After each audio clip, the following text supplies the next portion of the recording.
Hi, it's Jacqueline here from Gusto.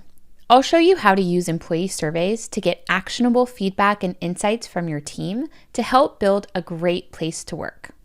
On the Team Insights tab, click Edit Questions to browse and select survey topics. For comprehensive results, we recommend selecting every topic. Check out the schedule preview to see when surveys will be sent.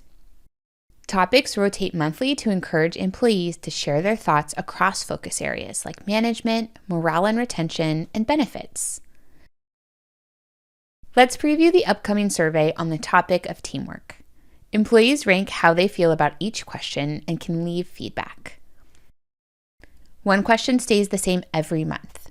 I would recommend the company as a great place to work. This provides insight into employees' feelings about work and can be used as a Net Promoter Score. Back on the Team Insights page, you can keep track of past survey results and measure the company's performance over time. Survey answers are always anonymous and results are only visible to admins.